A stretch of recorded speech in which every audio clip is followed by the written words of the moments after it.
अस्सलाम वालेकुम dear students. हमारा नेक्स्ट टॉपिक है एक्सक्रीशन और storage of CO2 in plants. तो जैसा कि हमें पता है दिन के time in the presence of sunlight photosynthesis का अमल हो रहा होता है। और फोटोसिंथेसिस का अमल कहाँ पर होता है? ग्रीन सेल्स के अंदर, ठीक है। और जबकि रिस्पायरेशन का जो अमल हो रहा होता है वो सारे लिविंग सेल्स के अंदर परफॉर्म हो रहा होता है। यहाँ पर मैं एक चीज़ आपको दोबारा से बता दूँ, अगर किसी को नहीं पता, तो फोटोसिंथेसिस बेसिकली क्या है और रिस्पायरेशन क्या है। बेसिकली दोनों एक दूसरे के ऑपोजिट हैं। फोटोसिंथेसिस वो अमल है जिसके अंदर क्या होता है जी, फोटो मीन्स लाइट, सिंथेसिस मतलब to prepare, synthesis mean to prepare. तो मतलब क्या है कि सूरज की रोशनी के अंदर प्लांट्स क्या करते हैं, अपनी खुराक तैयार करते हैं। जो CO2 वो एटमॉस्फेयर से लेते हैं या एनवायरनमेंट से लेते हैं और अपने अंदर मौजूद वाटर को मिला के वो ग्लूकोज बनाते हैं। ग्लूकोज C6H12NO6 प्लस ऑक्सीजन फराहम करते हैं, ठीक है। तो ये अमल फोटोसिंथेसिस का कहलाता है, ठीक है। ये प्रोडक्ट साइड है हमारी। अगर इसी को हम रिएक्टेंट साइड पर ले जाएं और प्रोडक्ट हमारे पास कार्बन डाइऑक्साइड और वाटर आए तो वो रिस्पायरेशन का अमल कहलाता है।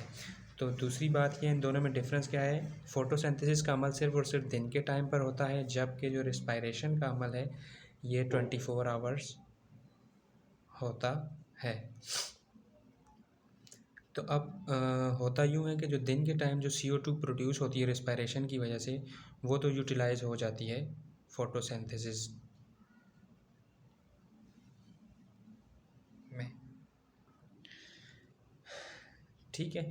तो अगर दिन के टाइम चूँकि सूरज की रोशनी अगर तेज़ है तो क्या होगा, फोटोसिंथेसिस का अमल भी तेज़ हो जाएगा, जिसकी वजह से क्या होगा, अगर प्लांट इतनी ज़्यादा रिस्पायरेशन के अमल में एक्स्ट्रा CO2 नहीं बना पा रहा तो वो क्या करेगा कि एक्स्ट्रा CO2 एटमॉस्फेयर से प्लांट लेगा फ्रॉम एयर और अपनी ऑक्सीजन को वो एयर में रिलीज़ करेगा थ्रू स्टोमेटा।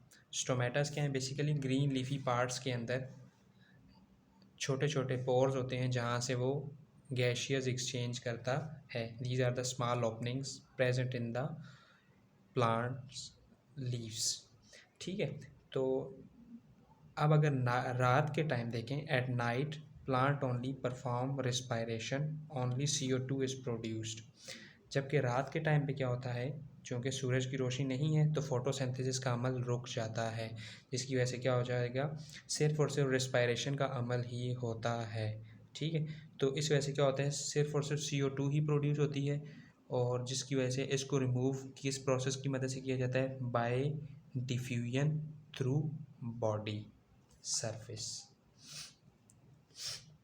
इसके अलावा अभी मैंने पहले भी आपको डिस्कस किया था और यहाँ पर दोबारा, जो ग्रीन पार्ट होता है प्लांट का, वो क्या करता है, एक्सचेंज करता है गैसेस को, मतलब CO2 को एयर में रिलीज़ करना और एयर से CO2 को एयर से कैप्चर करना और रिलीज़ करना ऑक्सीजन को। ये सारा अमल स्टोमेटा के अंदर परफॉर्म हो रहा होता है।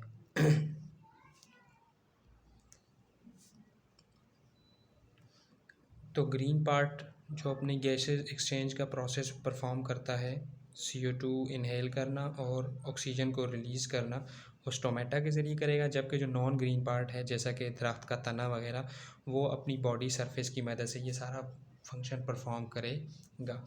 यहाँ पर एक चीज़ मैं दोबारा से बता दूँ, eight night plant only perform respiration, only CO2 is produce. तो अक्सर बोला जाता है, इसी वजह से बोला जाता है कि रात के टाइम पर दरख्त के नीचे नहीं सोना चाहिए अगर कोई इनक्लोज स्पेस है, या मतलब थोड़ी कन्फाइंड स्पेस में दरख्त है। क्यों? क्योंकि हमारी बॉडी को ऑक्सीजन रिक्वायर होता है, ठीक है। दिन के टाइम तो प्लांट ऑक्सीजन प्रोवाइड करेगा क्योंकि उस टाइम पर और रिस्पायरेशन और फोटोसिंथेसिस दोनों अमल चलेंगे, लेकिन रात के टाइम सिर्फ और सिर्फ प्लांट क्या करेगा, फोटोसिंथेसिस का अमल नहीं है तो अपने अंदर मौजूद बनने वाली कार्बन डाइऑक्साइड जो कि ट्रांसपायरेशन की वजह से हो रही है, उसको वो एयर में रिलीज़ करेगा। और उस टाइम पर जो ह्यूमन बॉडी है वो भी CO2 ही रिलीज़ करेगा। तो जिसकी वजह से क्या हो सकता है के सांस घुटने का खदशा भी बन सकता है। Thank you. अल्लाह हाफिज़।